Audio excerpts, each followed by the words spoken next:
pour le transport, je crois que nous avons là le premier des commandos climatiques. Je pense que mes collègues en seraient assez d'accord.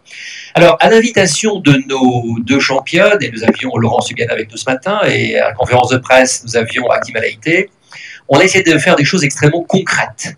Et donc, dans les minutes qui vont venir, vous allez voir effectivement un premier délivrable très concret, qui est le bilan des 15 initiatives qui sont nées à COP21.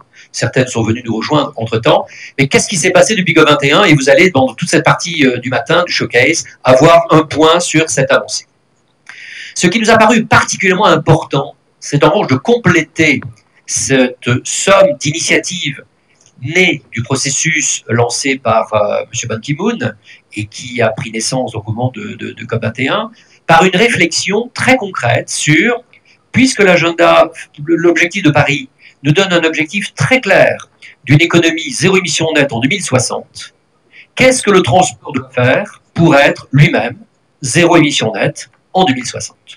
Donc, c'est ce qui existe dans ce petit rapport-là, que nous pouvons d'ailleurs vous communiquer. Je vais nous laisser votre carte de business à la fin et on aura plaisir à vous l'envoyer. Nous l'avons présenté hier à des associations de business, nous l'avons présenté à des ministres. Et globalement, on peut dire que cette feuille de route reçoit un certain nombre de, je dirais, d'approbations très fortes. Et qu'est-ce qu'on a voulu faire? C'est surtout de dire, il n'y a pas de temps à perdre.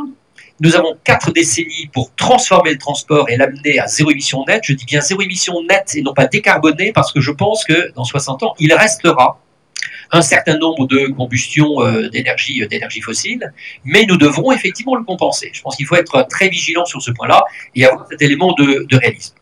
Et nous insistons bien sur le fait qu'il s'agit d'une macro-feuille de route. Pourquoi macro? Parce que si nous rentrons dans trop de détails, nous n'arriverons jamais à un consensus, et que dans cette approche macro, nous devrons finalement réconcilier 3 univers.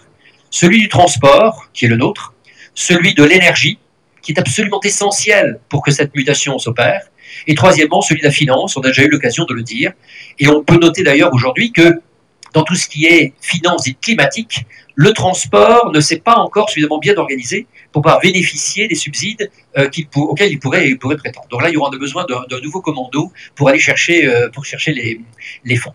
Mais je crois que c'est très important d'avoir cette vision à 40 ans, et personnellement, je crois qu'on est assez content du travail fait, il n'est pas abouti.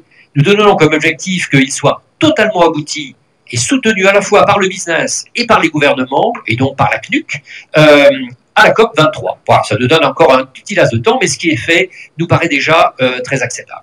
Et je crois que c'est au regard de cette vision à 40 ans que l'on prend toute la plaine, enfin que les 15 initiatives que nous avons déjà dans les transports prennent toute leur saveur, et qu'il nous est ainsi possible de voir en quoi elles touchent certains points déterminants, et en quoi il y a encore des manques. Et on voit très bien que dans le manque de la connexion avec l'énergie, on n'est pas là encore, et dans toute la démarche qui nous amène à avoir finalement des éléments de politique publique vraiment tournés vers la transformation du transport, ces éléments sont loin d'être là. Et donc nous avons un chantier très important. Donc le bilan des initiatives, cette vision à 40 ans qui nous permet de positionner les initiatives, de voir ce qu'il nous faut faire, et d'essayer de rassembler à la fois l'énergie du business, de la société civile, des consommateurs, ne les oublions pas, car sans eux, il n'y aura pas de transformation véritablement réussie. Et puis, bien évidemment, le monde politique.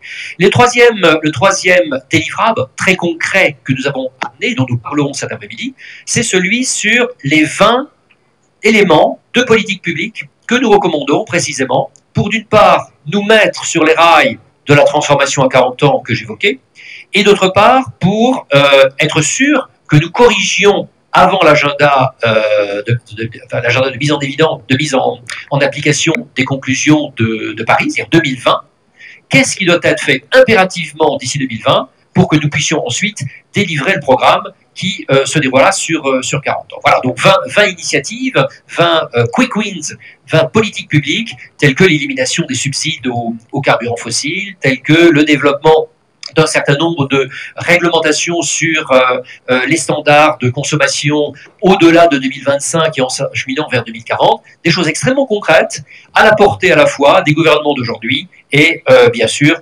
d'une discussion très étroite avec le monde du business. Voilà, je ne vais pas en dire plus, je voudrais simplement que vous reteniez ces 3 choses très importantes qui, pour le premier, vont être discutées ce matin et pour les 2 autres, principalement cet après-midi. Merci Pat.